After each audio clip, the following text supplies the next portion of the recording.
LA is the quintessential city of the United States. It is ideally that city of opportunity. People come here with $1 and a dream a lot, you know, I got this to do. And they give it their all. Some people leave and some people stay forever. There's a lot going on, and not only just music, but like the artistic community in LA really thrives off each other. We've been here for almost 4 years. We love it. We couldn't imagine living anywhere else. There's so many artists that live here, and so then there's so many galleries that support the artists. So much music that we love comes from the 90s, so that plays a huge impact on what we love. The greatest era of music in hip-hop, to me, was between 1990 and 1996. Easy, NWA, Snoop, Quik. It was just an awakening period, so like since nobody had ever heard this, it was like brand new to the world, people were in love with it, you know what I'm saying? I'm glad like all of the ignorance calmed down, you know, all of the gang stuff and all the tension. It's kind of real easy now. The coast and the regions and shit put down such a sound that even if you wasn't from there, you took something out of it. It's a much safer place to be as opposed to, you know, 15, 20 years ago. I was thinking get rich or die trying, because anything's got to be better than growing up in the streets of Compton and dealing with this madness. LA Riot, that was my first album as a solo artist. We did a lot of research in the community, interviewing a lot of people who were present during the Los Angeles riots in 1992. You know, the driving factors of that were a lot of race relations, the relationships with LAPD and the community. So it was just tensions on like different angles, and then with the Rodney King beating and the trial, that was the tipping point that just pushed the city over. You know, that's what it was. It was the oppression of the police beating us up all the time, and kept going with my music and ultimately became successful. I feel like 90s music was very raw and uncut. There was nothing sugar-coated about it. It was a direct message. The whole nine like kind of influenced my style the most. It ain't like how it was in the 90s, you know what I'm saying? You kind of got to play the game a different way, and that's it. There were majors that signed rap artists like Mercury, signed Curtis Blow, and the independent guys seemed at that era to be the hottest ones. The Def Jam, which was independent, Ruthless.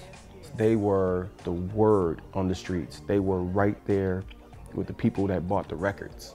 A lot of people could relate to what we were doing, and were sick of the same circumstances that we were under and wanted to make it different. So we all became part of this big cataclysmic change, and we did it. It didn't surprise me too much that my first album that I released went platinum. It was just because I was so in tune with what music was doing back then. I just followed the lead that was already laid before me. I feel like the big homies who was doing it in the 90s, you feel me, they put LA on the map. It gave us our swag because we know big homies did a long time ago, so we still gotta put on because you feel me, what they did.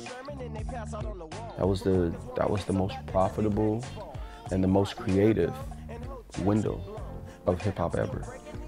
And at a certain point, I feel like it got stagnant just because everybody was such a repetitive version of what we had already heard in the 90s. There's one good thing that's happening now, and that's that younger artists are now starting to, you know, go back and listen to other artists to kind of get an idea of what it was really about, you know, and what really sold these records. It was a connection between what the music business used to be and how fans interacted with their artists and how artists sold records and how they toured.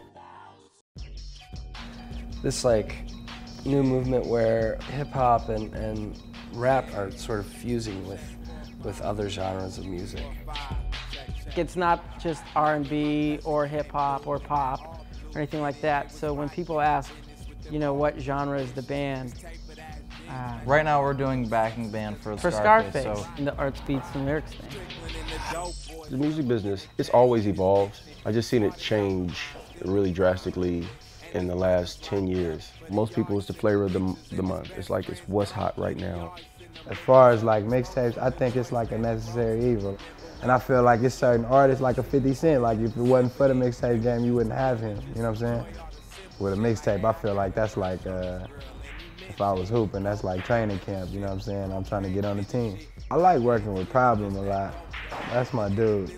And then like, if I could do like a top 3, Problem, Dime, Schoolboy Q.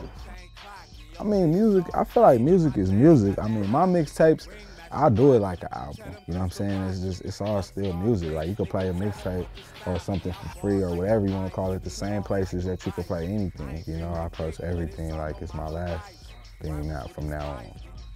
I just think that's how you gotta get on. Like, you feel me? I don't think there's no other way to get on. Like, if you don't put out no mixtape, ain't nobody gonna know you. So you gotta put out free music, basically to prove your point to people, you feel me?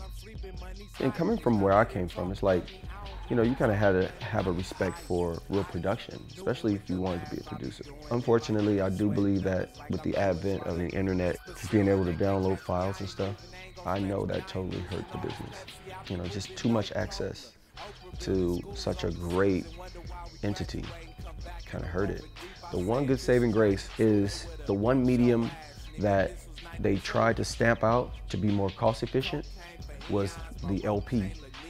And before you know it, somebody finally decided to say, hey, let's take this dusty old relic and give it a spin and see how it stood up. And just like it always did, as soon as you put the diamond needle on the carbon platter, you know, think about those elements, carbon, diamond. It just sounds like $1 million. And that's what it is. We make music well because we've been doing it for a while, but you can't just sit on there because all it is just a marker in time. LA is still home. It's a beautiful place.